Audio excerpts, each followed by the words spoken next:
kayak suasana dompetnya.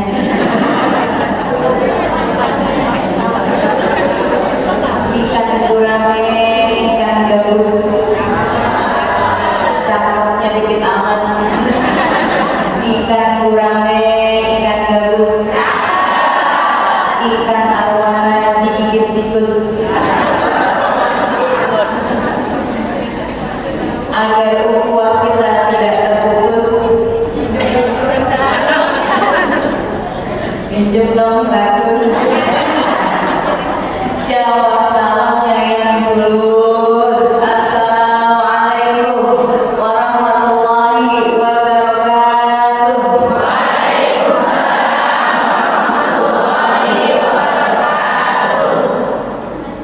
Mau bawa dong, senyum dong. Allahumma shalli wa sallim wa barik alaihi ya Rabbi bil Mustafa balligh maqasidana waghfir lana ya wasi'al karami ya Rabbi bil Mustafa balligh maqasidana waghfir lana ya wasi'al karami. A'udzubillahi minasyaitonir rajim. Bismillahirrahmanirrahim. Huwallahu alladzi la ilaha illa huwa alimul ghaibi wasyahadati huwar rahmanur rahim. Huwallahu alladzi la ilaha illa huwa al-malikul quddusus salamul mu'min al-muhaiminul azizul jabbarul mutakabbir. Subhanallah, subhanallah amma yusyrikun.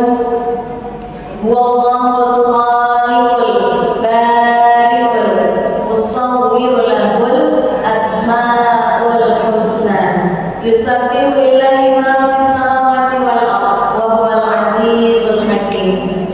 Ibu semua yang insyaallah mudah-mudahan di setiap langkah dari rumah kita menuju masjid ini, insyaallah setiap langkahnya menggugurkan dosa-dosa kita.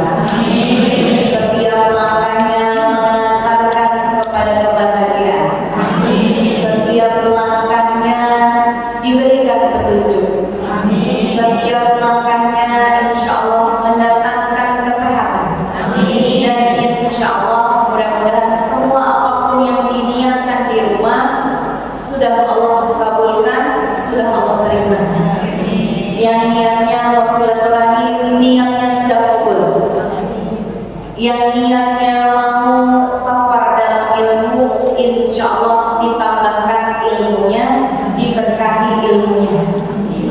Yang niatnya mau mamerin baju baru, saya lihatin baju barunya mana.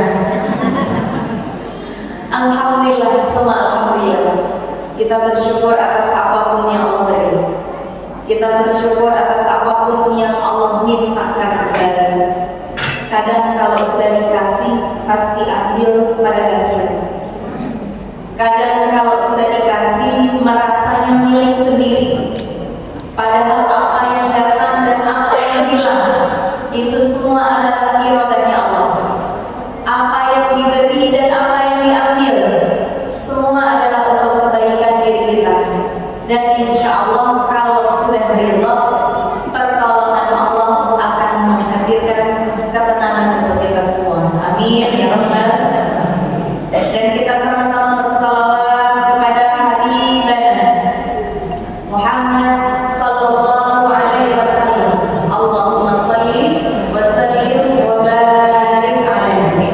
Dan kita sama-sama sampaikan salam untuk Nabi kita. Assalamu alayka ya Rasulullah. Assalamu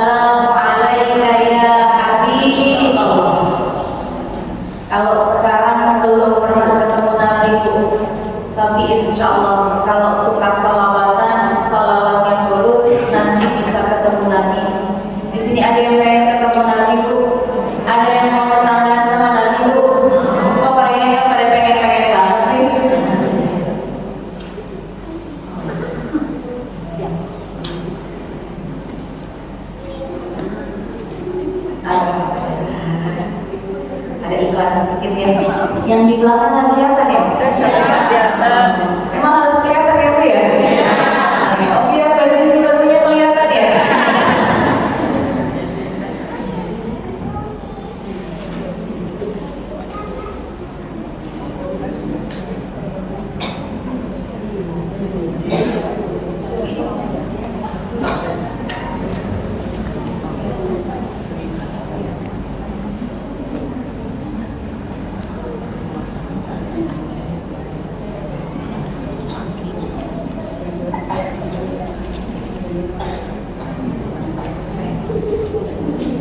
Ada iklan tentang tadi sampai mana kita Bu?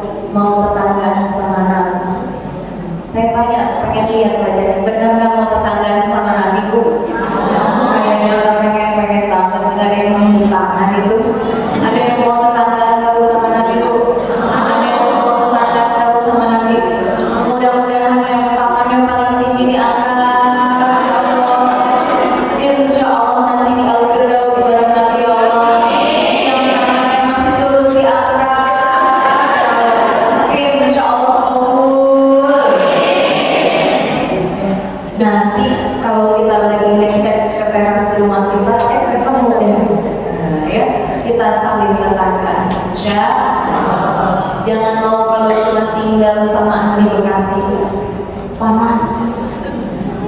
Karena nanti akan ada tempat-tempatnya luar biasa, tidak panas dan tidak juga kedinginan. Udara sejuk-sejuk gimana gitu.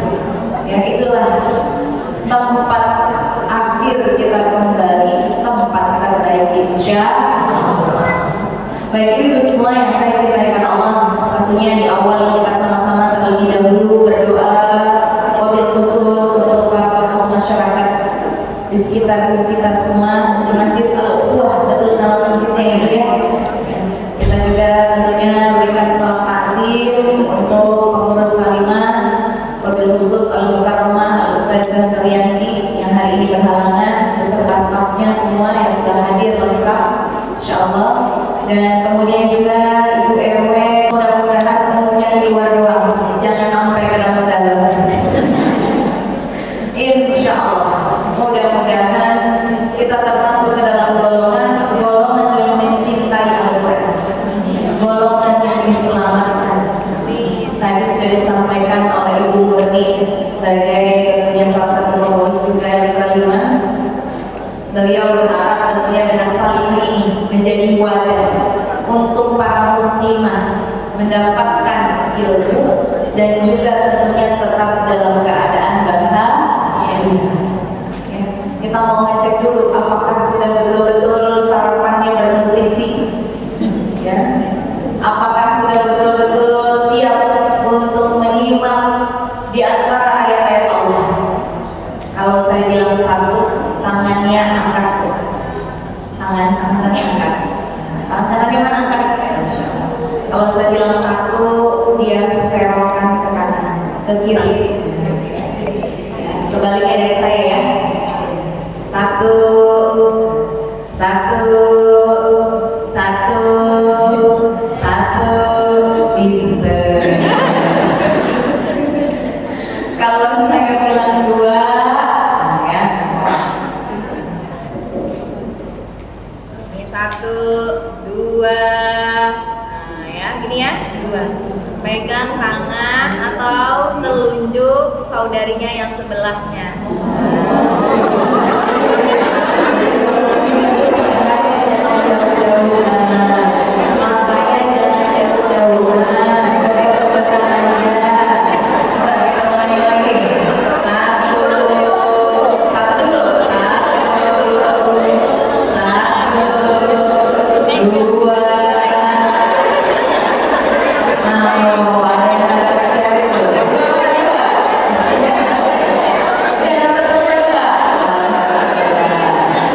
Tiga dilepas, satu tetap menggenggam. Ya, ininya begini, ininya digenggam. Jari temannya digenggam. Tapi nggak pakai silang, nggak pakai silang. Ya, nih, yang kanan begini, yang kiri menggenggam jari temannya. Oke,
kadang-kala kita itu kalau nggak fokus, kalau kita itu tidak betul-betul menghusyukkan diri, maka yang gampang aja rasanya sulit.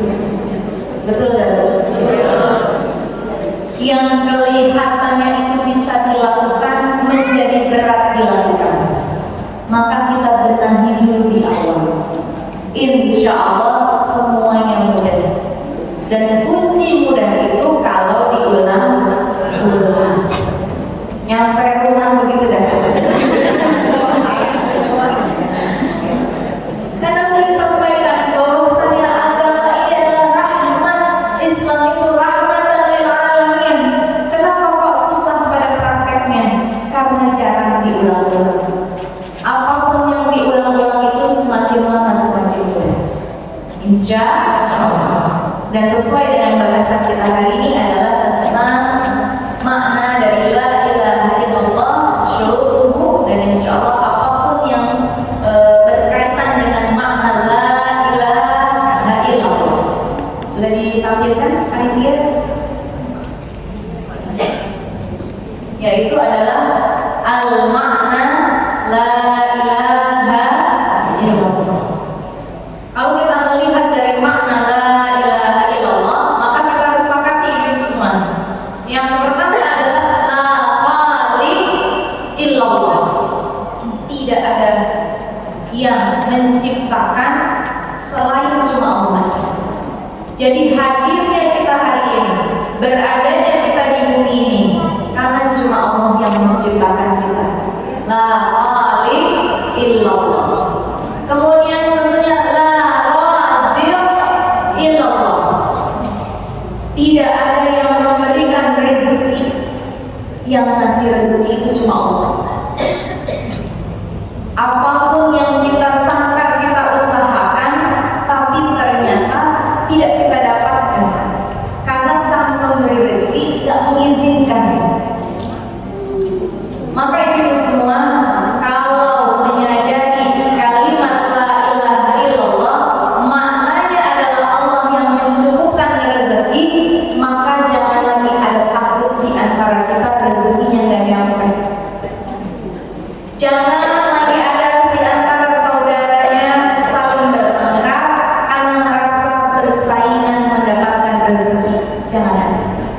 La taqaf wa la tahzan, innallaha ma'ana.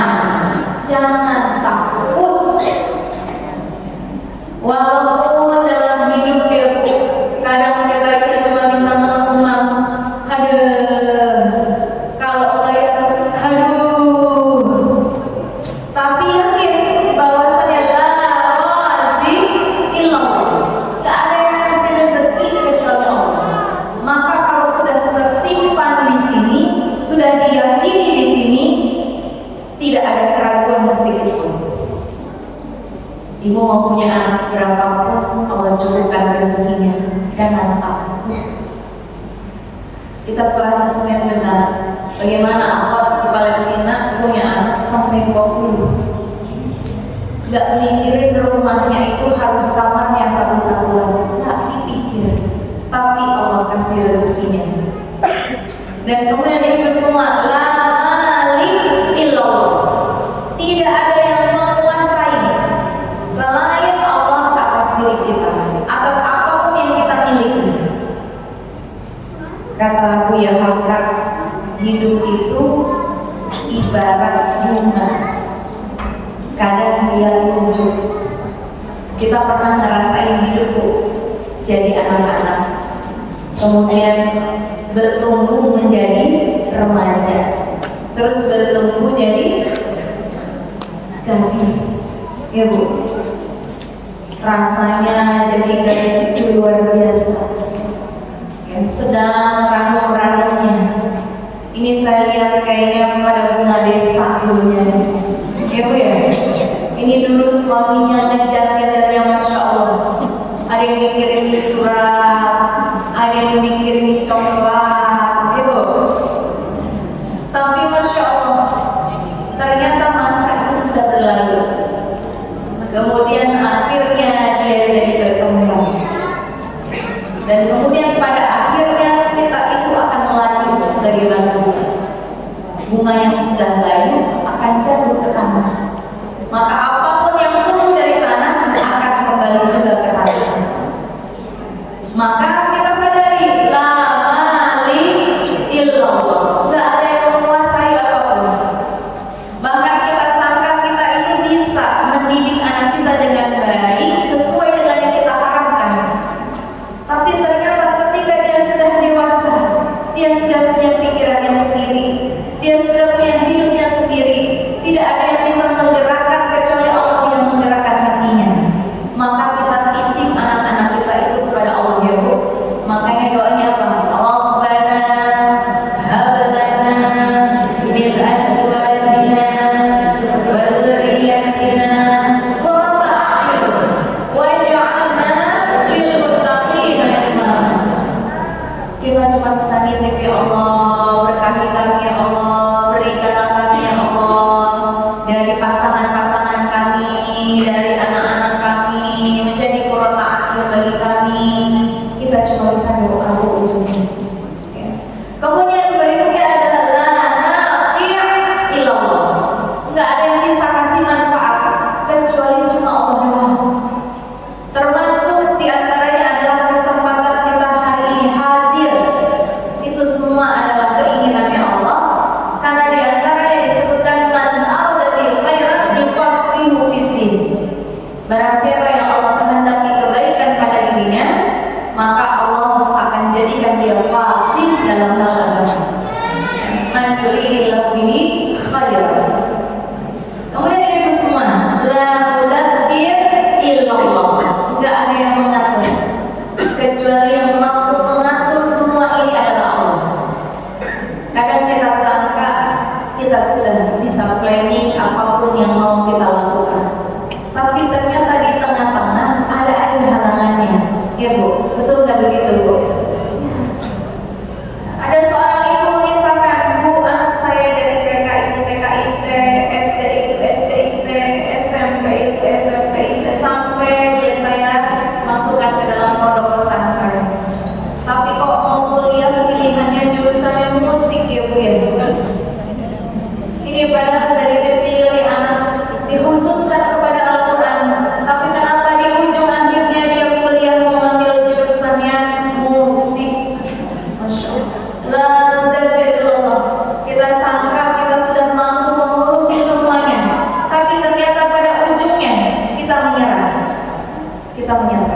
Kita berpasrah. La mudabbir illallah. Kemudian ibu semua, la waliyu illallah. Enggak ada yang bisa jadi pelindung kita kecuali cuma Allah melindungi kita.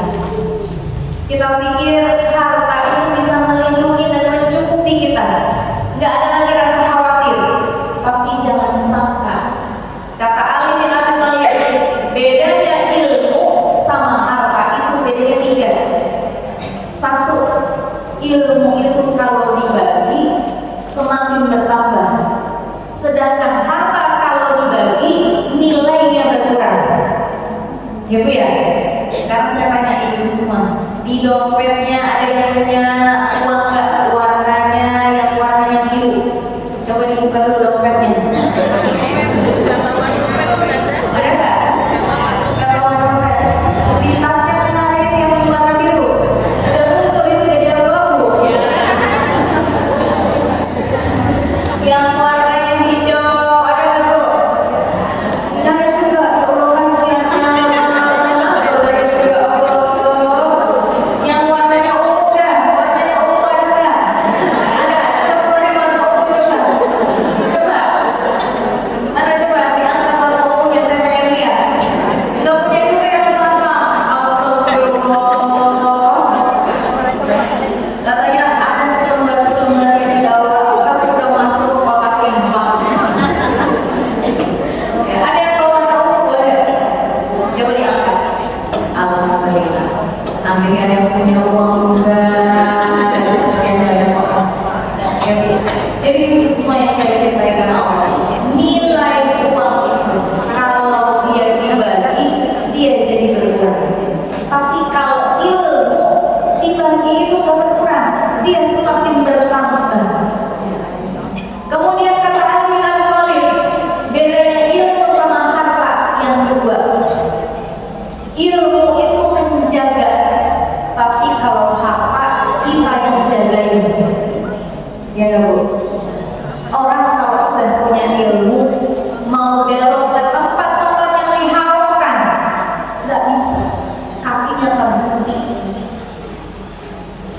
Ilmu itu menjaga pemiliknya dari melakukan kemungkaran, dari melakukan kemaksiatan. Tapi kalau harta, kita sibuk jagain. Ibu yang kesini pakai tasnya, tas kulit buaya. Ya, rokok, katanya gitu. Ya, buaya tapi bukan buaya darat. Tas yang kulitnya buaya mau kamar mandi ngeri. Itu tas harus dibawa. Ya Bu. Alhamdulillah kalau yang kesini datangnya pakai kresek. Gak langsung tinggalin tas ke kamar mandi saja. Karena itu harta itu merepotkan pemiliknya. Maunya dihitung-hitung. Takut kurang maunya satu. Ya. Tapi ilmu itu menjaga. Kemudian berikutnya, ilmu itu tidak bisa dirampok atau diambil paksa, kecuali pemiliknya memang mau mengeluarkan atau membaginya. Tapi kalau harta bisa diambil, bisa dicuri, bisa dirampok. Maka saya tanya sama ibu semua, mending ditambahkan ilmu atau ditambahkan harta? Ditambahin ilmu apa ditambahin harta? Nggak boleh dua-duanya doang. Mau ditambahin ilmu apa tambahin harta? Benar. Benar. Ilmu apa harta? Nanti kalau ditransfer sama suaminya kurang, jangan kemana-mana. Karena udah bersepakat kita hubungan. Ya Allah, tambahkanlah aku ilmu ya Allah. Ya. Kalau harta itu konsep doanya bukan ditambah ibu, diberkahi. Itu konsep doanya. Rabbi zidni ilman warzuqni rahmah. Sedangkan kalau harta, Allahumma barik fi rizqi. Minta supaya dikasih barokah pada rezekinya. Jadi kalau harta, rezeki itu bukan ditambah, karena setiap kita sudah ada timbangannya. Yang ada itu dikasih berkah. Kalau harta, jangan dibalik. Jangan dibalik. Giliran harta maunya ditambah, giliran ilmu maunya cukup sampai berkahnya doang, tapi nggak mau ditambah. Masya Allah. Kemudian ibu semua, la hakim illallah. Nggak ada yang bisa menghukumi sesuatu, menilai sesuatu, memberikan atau menentukan hukum yang paling adil kecuali cuma Allah. Kalau hakim pada manusia, hakim itu ada kadang-kala ordal alias orang yang hakim saudaranya, yang hakim orang tuanya, pasti menentukan yang berbeda. Tapi la hakim illallah. Makanya kalau kita menuntut keadilan di dunia itu capek. Betul nggak Bu? Tapi kalau sudah sadar, ya Allah, tidak ada yang bisa memberikan aku keadilan, cuma Engkau saja ya Allah. Maka dia dijadikan hatinya tenang, hatinya lapang.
semua, ini adalah makna kumpulan la ilaha illallah.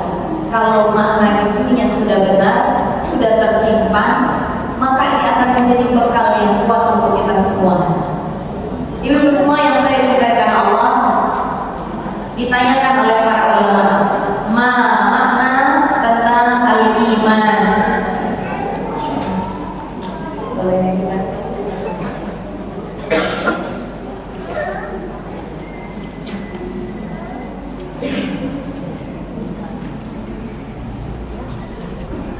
Sebelum kepada al-iman, kita akan melihat tentang fadlu la ilaha illallah, keutamaan dari la ilaha illallah.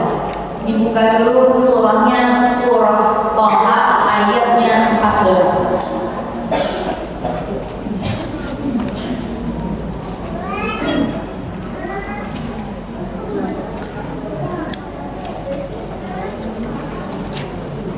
Sudah ketemu surat Thaha? Surat Thaha itu surat keberapa? Kedua. Ayatnya 14. Ya, kita baca bersama-sama. A'udzu billahi minasy syaithanir rajim. Bismillahirrahmanirrahim. Innani ana Allahu la ilaha illa ana la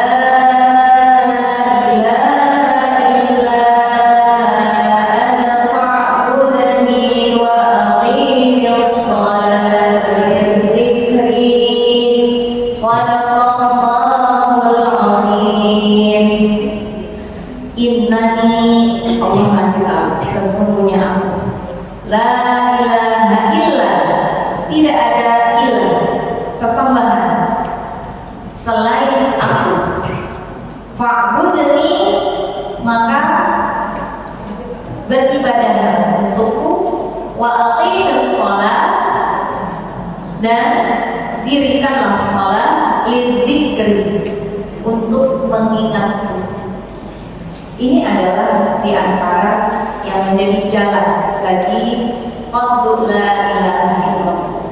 Jadi ibu semua, ini menjadi dalil tentang la ilaha illallah, bahwasannya keutamaan dari kalimat ini adalah al-amr min adzabillah. Maka kita lihat, sesungguhnya mengimani dan meyakini bahwasannya apapun yang disembah itu cuma Allah, yang ditaati itu cuma Allah, yang hanya berhak menghakimi itu adalah Allah, maka kita akan sadar bahwasanya tugas kita itu adalah untuk beribadah kepadanya saja. Tapi hari ini kita disibukkan dengan apapun yang kita cintai di dunia. Ada yang disibukkan dengan putra putrinya, ada yang disibukkan dengan kuliahnya, ada yang disibukkan dengan pekerjaannya, bahkan ada yang disibukkan dengan hobi belanjanya, dan lupa bahwasannya Allah itu meminta kita untuk diibadahi. Misalnya nih Bu, kedengaran azan, ibu lagi belanja, Allahu Akbar, Allahu Akbar. Tiba-tiba hati kita mulai berasa di situ. Udah azan zuhur cepat banget ya Allah. Allahu Akbar, Allahu Akbar. Asyhadu an la ilaha illallah. Boleh dilawat. Itu kira-kira belanjanya diberhentiin atau langsung sholat? Hah? Gimana Bu? Lanjut gak belanjanya? Padahal kita baru bilang innani la ilaha illa ana fa'budni. Sudah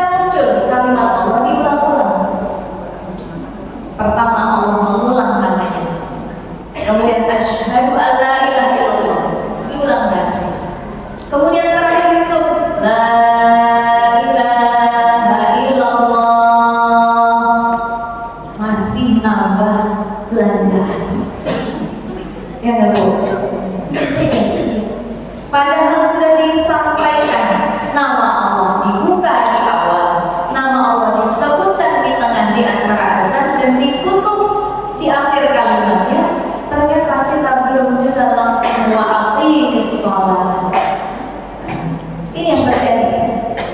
Maka ibu semua yang saya cintai karena Allah, jangan-jangan kita belum memaknai betul kata la ilaha illallah. Padahal lisan kita berzikir bisa sampai 100 atau 1000 kali. Tapi disebut nama Allah berulang, azan berkumandang, badan kita nggak bergerak menuju tempat sholat. Makanya lanjutannya wa aqimus shalah.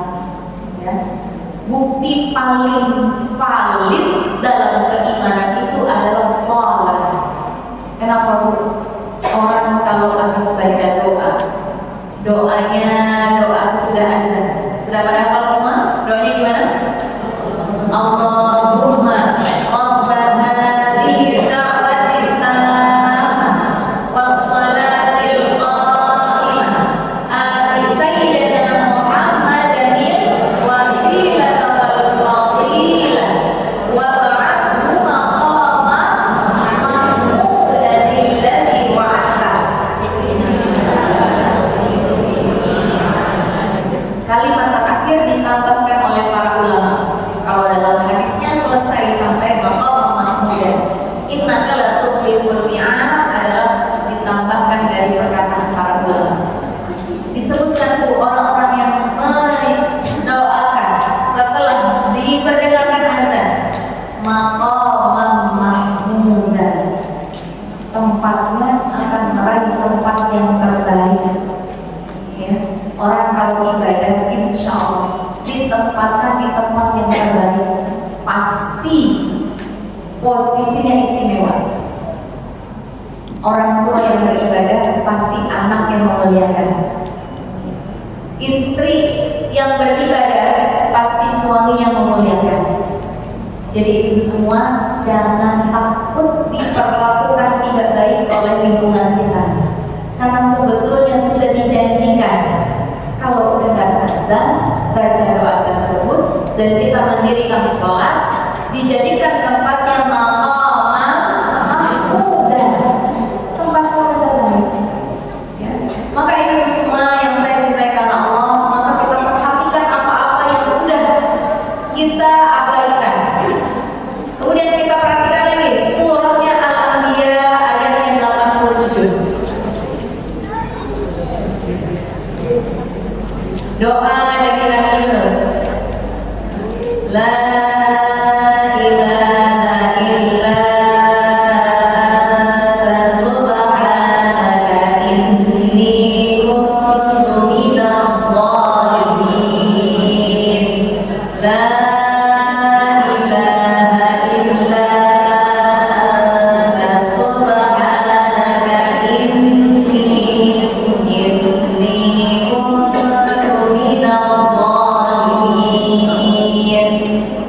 dalam ayat ini mencakup 3 hal. Yang pertama adalah la ilaha illallah.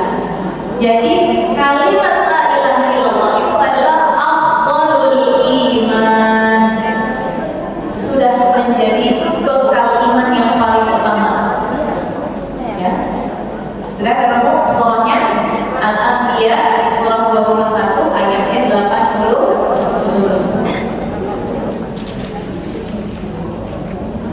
Yang pertama adalah la ilaha illallah menjadi dasar hidup bagi kita semua.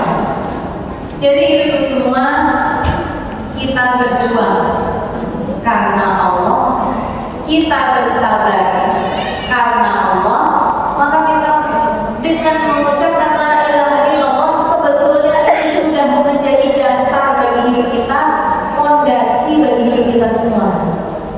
Kalau kita punya kesulitan, kita bilang, ya Allah, sudah kusembah Engkau, sudah kuabaikan Tuhan-Tuhan selain Engkau, aku sedang berjuang ya Allah, bantulah aku. La ilaha illallah. Dengan kalimat la ilaha illallah, ibu bilang ya Allah,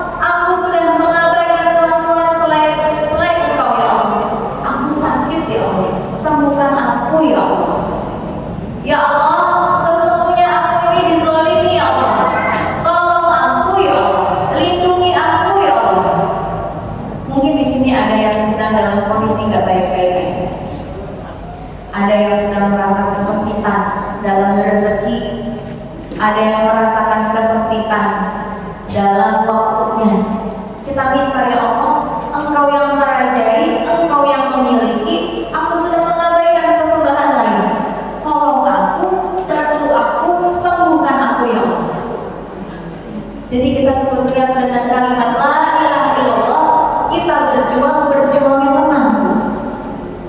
Jadi sekarang kalau sambil nganterin anak sekolah, ya, gas motornya la ilaha illallah, semangat ya, harus yakin bahwasanya Allah sedang bersama berjuang dengan kita. Jangan takut. Ya. Maka jalannya orang yang yakin Allah menjadi penolongnya, jalan yang mantap, yakin. Setiap ketemu lemes. Ya, ini kan muncul sekarang fenomenanya. Jalan-jalan keluar nyari angin, pulangnya masuk angin, stres dikit, tempel koyo, oke bu, gerak dikit, retak-retak. Ini yang terjadi. Padahal Allah sudah bersamanya. Kenapa keraguan itu masih ada? Ya, makanya muncul AYTKTN. Udah pada tahu belum? Apapun yang terjadi kita tetap mengabdi. AYTKTN. Apapun terjadi Allah, kami tetap mengabdi kepadamu. Apapun yang terjadi Allah, kami tetap menyembah. Apapun yang terjadi, tentunya insya Allah kita tetap mensyukuri. Kemudian berikutnya subhanaka di kalimat ini, ya bu, subhanaka. Kalau sudah kata subhanaka, artinya nggak ada pujian kecuali pujian itu cuma dikembalikan ke Allah. Sayangnya hari ini orang kalau udah ngefans sama orang, pujiannya itu berubah, tidak lagi pujian kepada Allah, tapi pujiannya kepada individu. Sekalinya dikecewain, kecewanya luar biasa. Betul nggak bu? Makanya kalau ngefans biasa-biasa aja. Orang yang gampang mengidolakan orang itu biasanya gampang kecewa. Maka idolakan itu cuma Allah, tidak akan kecewa kita. Dulu sempat ya beberapa ustadz yang luar biasa menjadi sumber ilmunya para ibu-ibu. Giliran ustadznya nikah lagi, fotonya pada dibanting, dilepas, gitu bu. Oh, masya Allah. Saya tanya sama ibu, setuju nggak poligami bu? Setuju nggak? Setuju nggak? Yang diem aja, kayaknya mikir-mikir. Jadi kalau terlalu mengidolakan seseorang, berhati-hatilah, tempatnya pasti kecewa. Saya sangka dia itu malaikat buat saya, ternyata dia itu dajjal. Saya bilang dulu dia itu saudara, tapi ternyata di baliknya dia itu menyimpan neraka. Wah, luar biasa. Ada orang kalau senangnya sampai ke ubun-ubun, kalau bencinya sampai ke ubun-ubun. Ini jangan sampai, ya, karena sudah subhanaka. Jadi kita tinggikan segala pujian itu cuma Allah. Kalau ada orang bermurah hati sama kita, bukan karena dia baik, bukan karena sekedar dia baik, tapi karena Allah menggerakkan hatinya untuk baik. Kalau kita ditolong orang, sesungguhnya rezeki itu melalui perantaranya. Jadi jangan sampai terlalu mengidolakan seseorang. Sekarang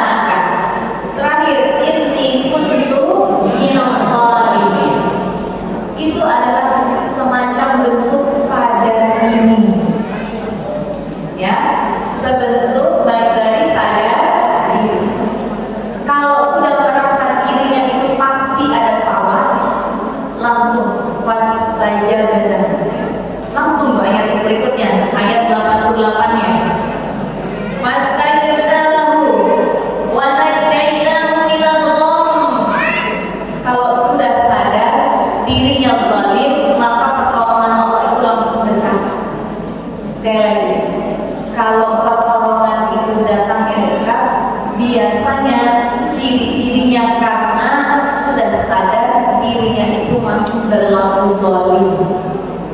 Jadi kalau kita belum sadar kita itu masih zalim, pertolongan itu jauh dulu. Ya, maka mulai sadarkan diri kita, wahai diri, kita ini banyak salah, kita ini banyak dosa, kita ini banyak yang tidak tahunya. Agar apa? Agar Engkau menolong kami ya Allah. Mudah-mudahan yang tadinya jodohnya masih jauh di ujung sana, bentar lagi jodohnya makin dekat ya Allah. Di masa pada garis semua kan ini ya. Ya Bu, yang depan saya garis-garis semua ini ya.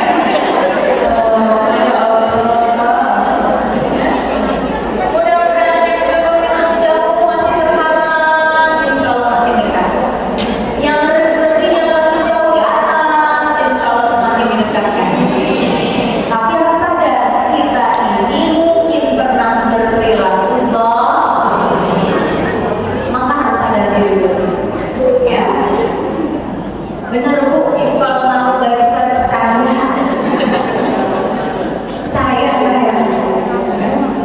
Orang ini wajahnya dari sini glowing semua ini.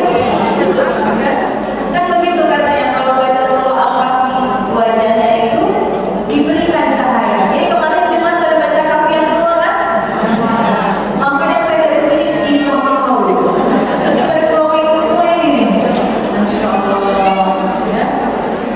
Kemudian ini Bu semua, kalau sudah pas saja benalahu wa najjainahu minal ghamm, Allah langsung ijabah, Allah langsung tolong, Allah langsung dekatkan, Allah langsung selesaikan. Maka mulai hari ini serahkan semuanya sama Allah. Mungkin hidup kita itu berat karena kita merasa kita yang tanggung. Ngelihat anak-anak, ya Allah, saya panjangin, ya Allah, kasihan ya anak-anak kalau saya tinggalin. Kita merasa kalau kita yang bisa menjaga, menanggung hidup mereka. Padahal bukan, Allah yang jaga, Allah yang tanggung. Jangan kita merasa besar hati, besar kepala, ujungnya nyil-nyilkan juga, pusing sendiri juga, ya. Maka kita sampaikan la malik illallah. Gak ada yang menguasai, gak ada yang merajai, cuma Allah doang. Ya. Kemudian itu semua dalam surah tersebut menjadi pengingat buat kita bahwasanya orang-orang yang didekatkan kepada pertolongan Allah karena keadaan imannya sudah menempati sebaik-baiknya iman. Ya. Dan kita akan lanjut berikutnya ke slide berikutnya Ibu. Kita mau tahu iman itu bentuknya seperti apa. Ya. Iman itu bentuknya seperti apa. Baik. Sebelumnya kita mau cek dulu. Ya. Khusus untuk yang barisnya ganjil, ada di soft yang ganjil, silakan hadap belakang. Ini kan soft ganjil 1, 2, 3, 4, 5, 7. Yang softnya ganjil boleh hadap ke belakang. Nah.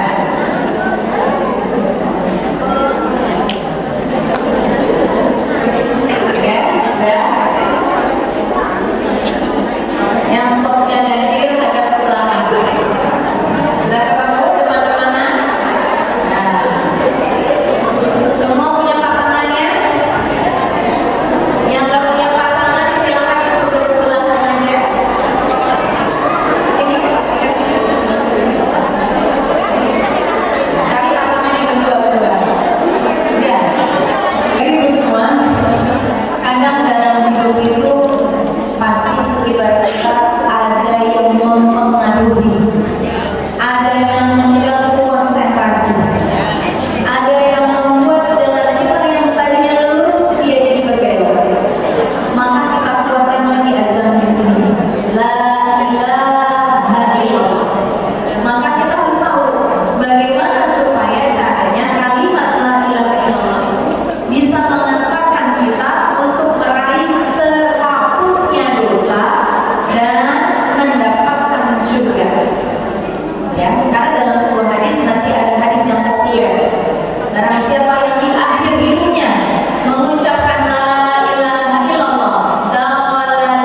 Yang pertama adalah kita harus tahu makna al-iman itu apa.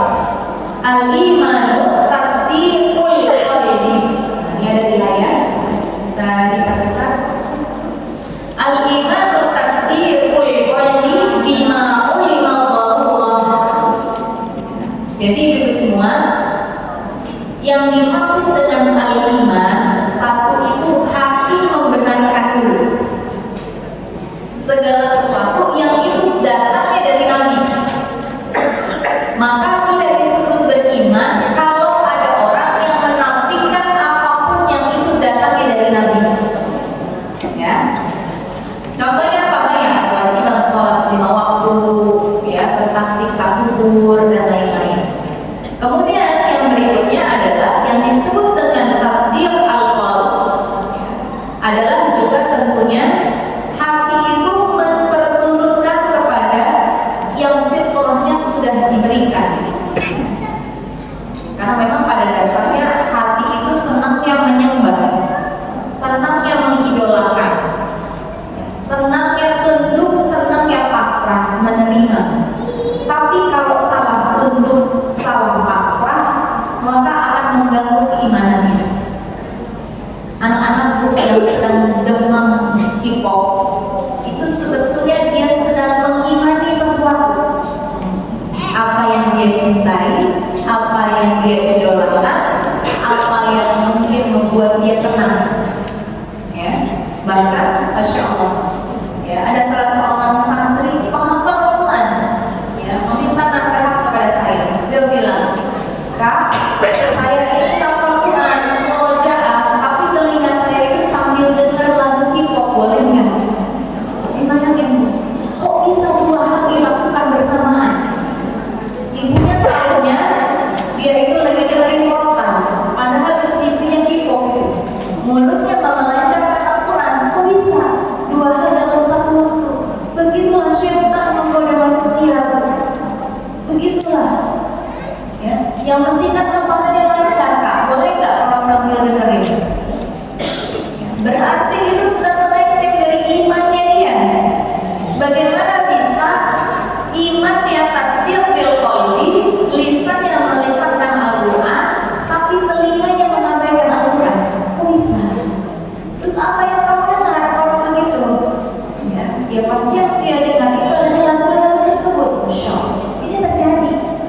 Kenapa saya ceritakan? Karena ini mengandung hikmah buat kita semua.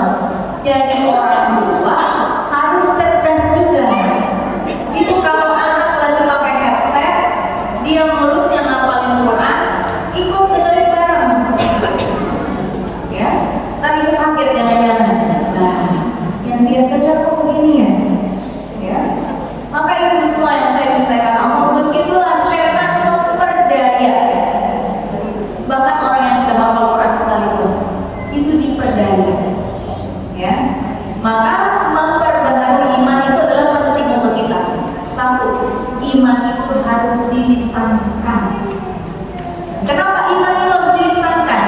Kalau sudah dilisankan, biasanya jadi komitmen. Ya, ibu udah janji sama teman ibu, Bu, nanti datang ya ke rumah saya ada acara tasyakuran.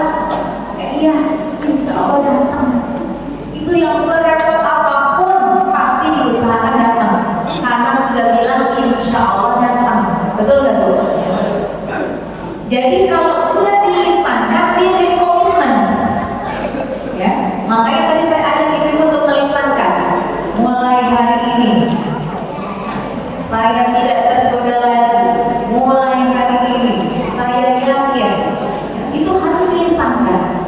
Makanya mengulang kata la ilaha illallah itu memperkuat komitmen kita sama Allah.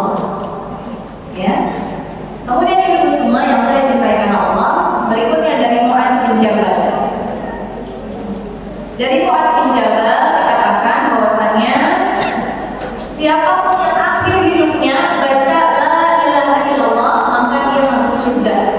Pernah dengar hadis ini? Kita lihat dulu. Ternyata hadis ini ada dalam Imam Abu Dawud. Ya, ada 4 yang saya temukan imam yang meriwayatkan hadis ini atau mengeluarkan hadis ini. Satu ada Imam Abu Dawud,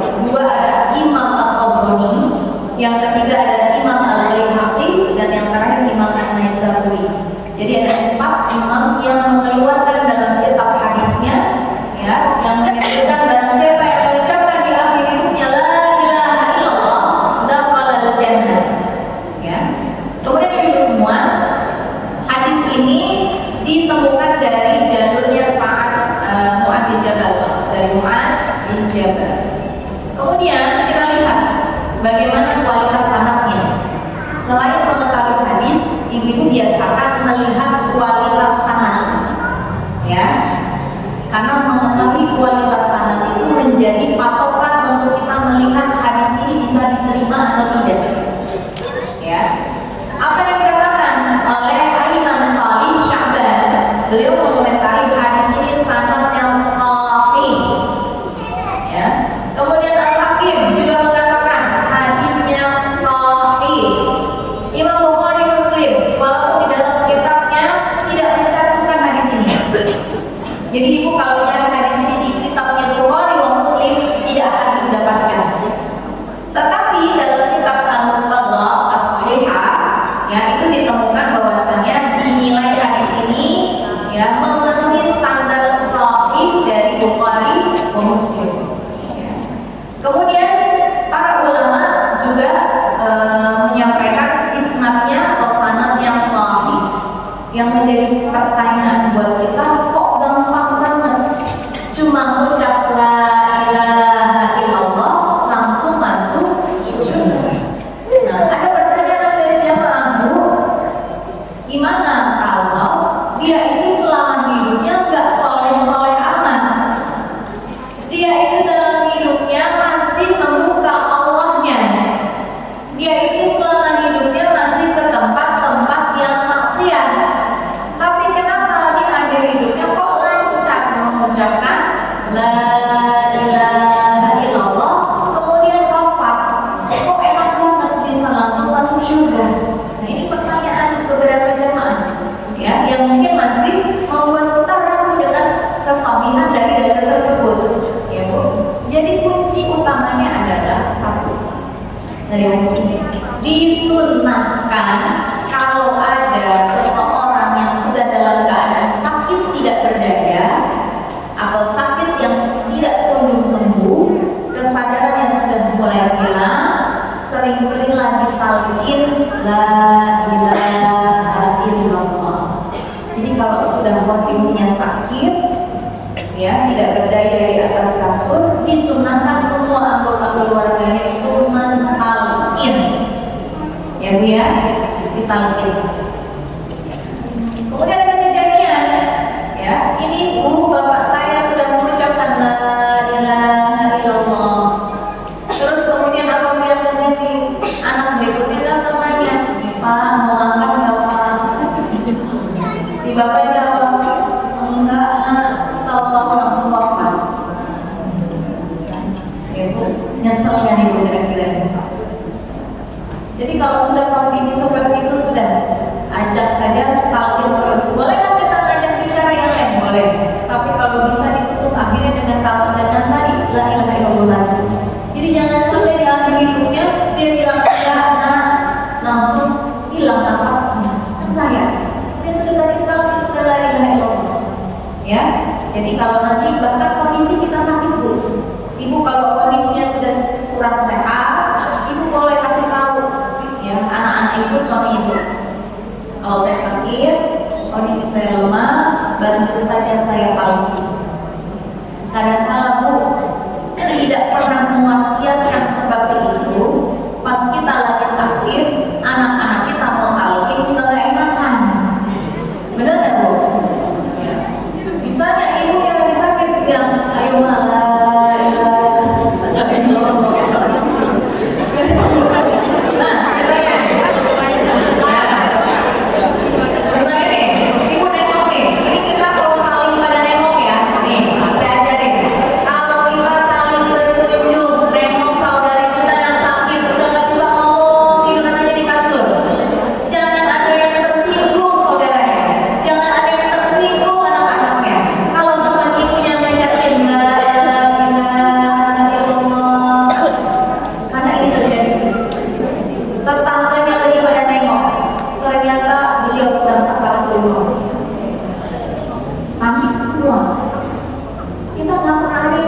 Kadang-kadang sakitnya cuma demam doang, Bu.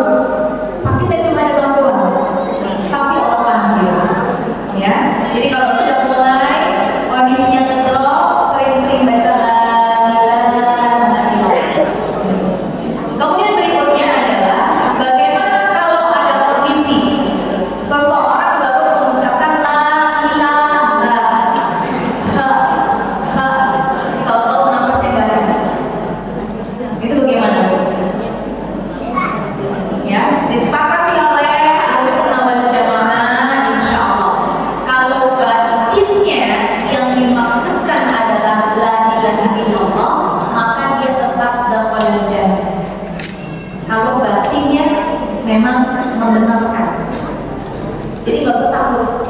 Ya, nangis-nangis ketemu gimana Bu? Bahwa saya meninggal, masya Allah, buruk sekali. Kenapa buruknya ceroboh?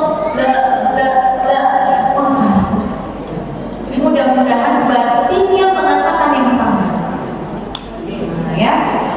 Jadi insya Allah ya, itu yang disepakati oleh Ahlussunnah wal Jamaah. Ya, maka ibu semua yang saya cintai karena Allah. Kemudian bagaimana dengan hukumnya kalau orang tadi sudah baca tahlil kemudian wafat, apakah langsung masuk surga atau tidak?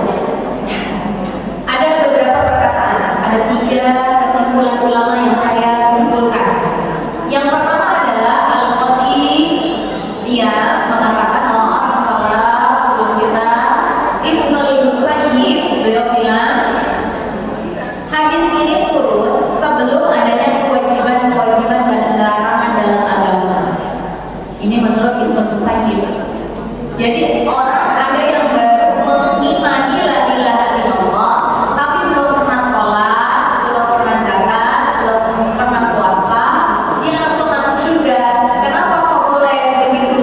Karena walaupun dia wafat belum ada kewajiban-kewajiban. Kayak sholat itu kan baru ditambut ke sekian. Sholat itu tahun kedua. Nah ya, jadi kan bertahap. Larangan khomer itu tahunnya belakangan lagi, bahkan bertahap larangan khomer itu. Ya awalnya itu kan sudah dijauhi, baru pada saat sholat. Ya, kemudian berikutnya benar-benar harus dijauhi karena dia rijsun atau najis.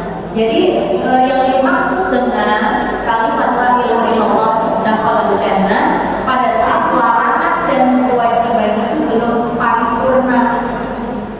Itu menurut Ibnul Musayyib. Artinya apa Bu? Kalau kita di era sekarang berarti walaupun ngomong la ilaha illallah masih dihisab juga. Ya, kalau kata Ibnul Musayyib masih dihisab, nggak bisa langsung masuk surga.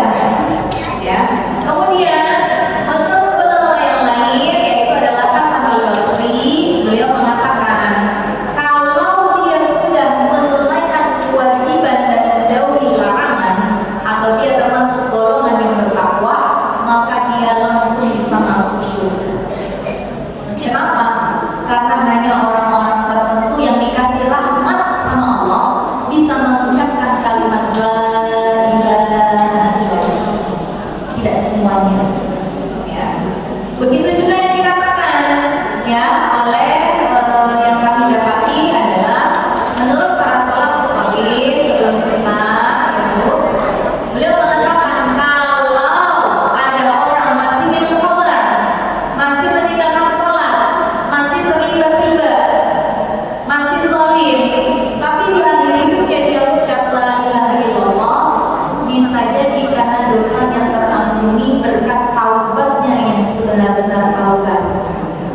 Jadi kita itu tidak pernah tahu mana orang yang diterima kalimat la ilaha illallah. Yang penting usaha kitanya.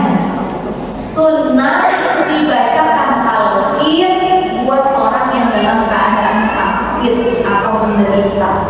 Ya, insya Allah ya. Nah, jadi kalau sedang demam tinggi sudah langsung la ilaha illallah. Kita talqin diri kita atau minta tolong anak keturunan kita mentalqin. Ya. Jadi konsekuensi dari taubat itu adalah dihapuskan seluruh dosa-dosanya. Masya Allah. Makanya kita mengadu sama Allah hari ini, Bu. kita bertaubat ya Allah, kita minta ampun ya Allah, ya. Dan ini semua yang saya ceritakan Allah, mudah-mudahan ini menjadi pembuka pintu taubat kita untuk kedepannya. Ya. Sampai sini ada yang mau tanya dulu sebelum saya menentukan Bapak Hasan? Ya.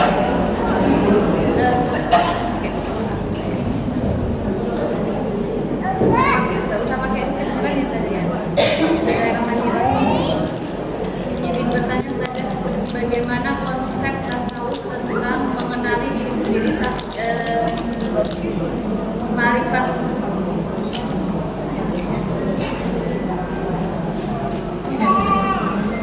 Bagaimana tentang konsep tasawuf yang mengatakan apabila mengenali diri sendiri maka akan mengenali Allah, sedangkan kita sering sekali belajar tentang marifat Allah tapi sampai detik ini juga nggak mengenali diri sendiri. Bagaimana cara menemukan atau mengenali diri sendiri?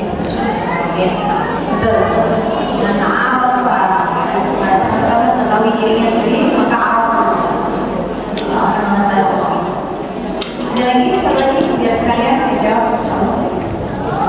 Mau tanya Ustaznya, ada salah satu keluarga dari saya pribadi itu awal hidupnya kan lain agama dari kita, tapi anak cucunya kan muslim. Waktu pas meninggalnya kita bacakan talqin sama kita diajarkan baca syahadat, itu bagaimana? Tadinya kan muslim, terus begitu mau wafatnya dari kita keluarga itu kita tuntut untuk membaca syahadat sama kita talqinkan Atas keinginan beliau. ya, atas keinginan beliau, tapi kan beliau sudah tidak berdaya istilahnya udah. Tapi beliau sudah pernah Menyampaikannya waktu sudah kondisi iya. aja. Ya, baik Ibu. Yang pertama adalah pertanyaan bagus. Bagaimana dikatakan bahwasanya barang siapa mengenali dirinya sendiri, maka dia mengenal Allah. Unsur manusia itu tidak. Pertama unsur manusia itu adalah al-jasad yang terlihat, hidung, mata, telinga, ya itu semua adalah al-jasad. Sedangkan manusia banyak terkoneksinya sama jasadnya saja. Perutnya lapar dia ngambil makan, masih lapar dia isi lagi, ya. Kemudian sudah mulai sore dia ambil minum, dia rasa air yang kurang dingin dia tambah es batu. Itu namanya jasad. Kemudian berikutnya yang kedua, unsur manusia itu adalah al-hayat. Al-hayat itu salah satunya al-qalbu. Al-qalbu, al-aqlu, itu namanya hayat.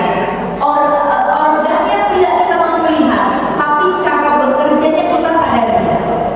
Ya Bu, itu namanya al-aqlu wal qalbu.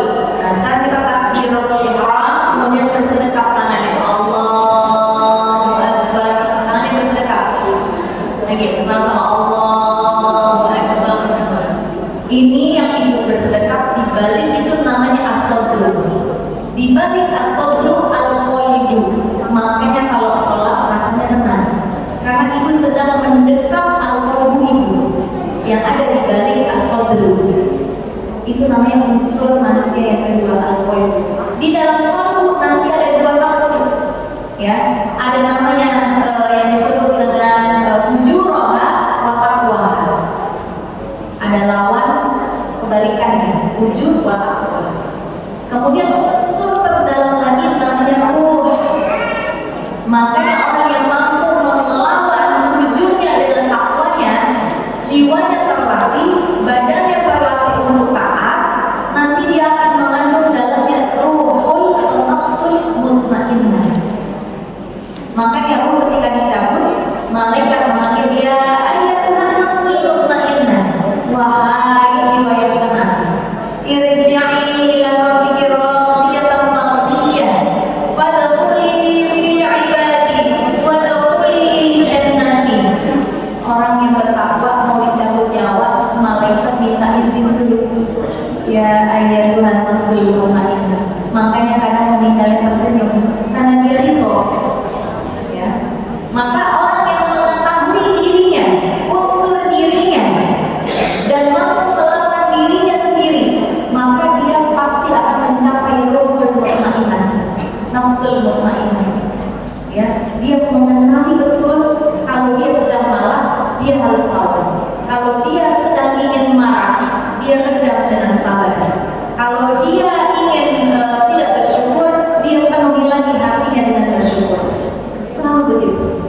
orang yang mengenali diri. Makanya penting mengenali emosi. Nanti ada bahasannya tersendiri. Sampai mencapai nafsul mutmainnah.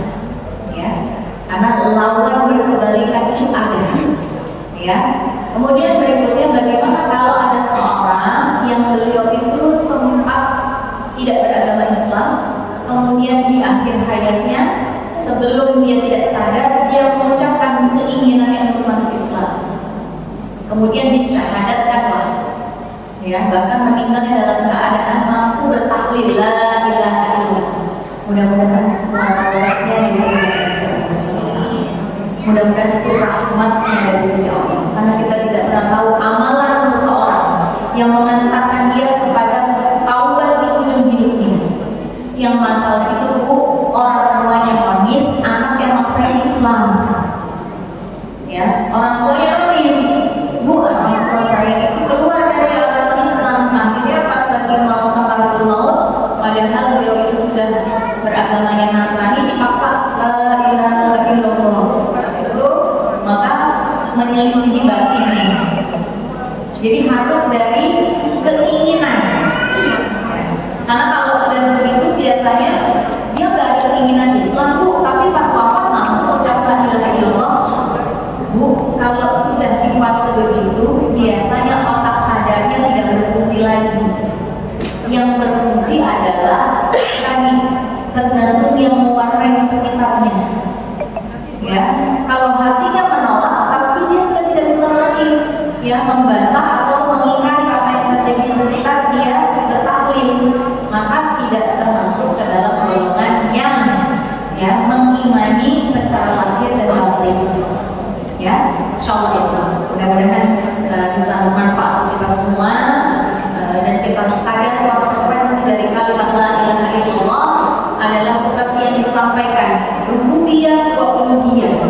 Rububiyah itu qul a'udzu birabbin nas, malikin nas, ilahin nas.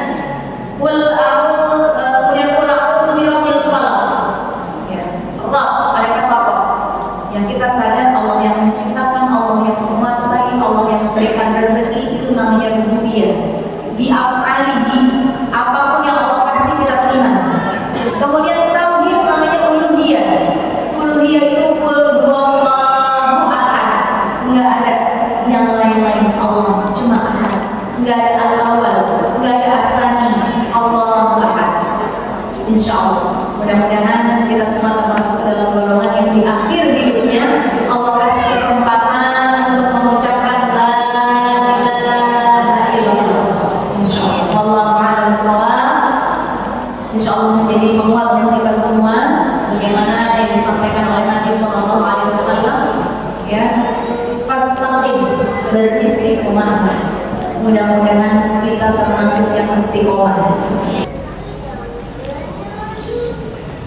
Semoga menjadi doa yang kabul kita semua sampai